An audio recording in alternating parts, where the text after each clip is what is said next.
Good evening, everyone. My name is Atul. I am 7 years old and I am going to chant Krishna Ashtakam.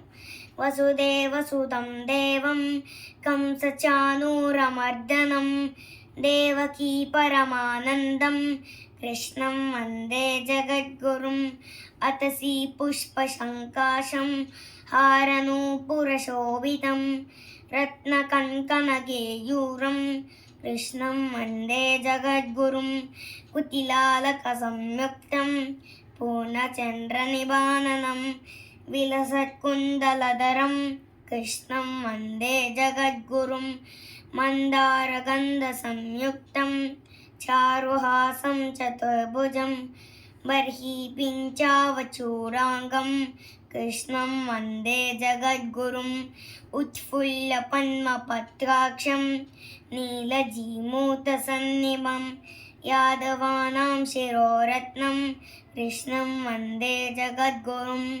रुक्मिणीकेलिसंयुक्तं पीताम्बरशिशोभितम् अवाप्ततुलसीगन्धं कृष्णं वन्दे जगद्गुरुं गोपिकानां कुचन्द्वन्द कुङ्कुमाङ्गितवक्षसं श्रीनिकेतं महेश्वासं कृष्णं वन्दे जगद्गुरुं श्रीवत्साङ्गं महोरस्कं वनमालाविराजितं शशङ्खचक्रधरं देवं कृष्णं वन्दे जगद्गुरुं कृष्णाष्टकमिदं पुण्यं प्रातरुत्थाय पठेत् कोटिजन्मकृतं पापं स्मरणेन विनश्यति.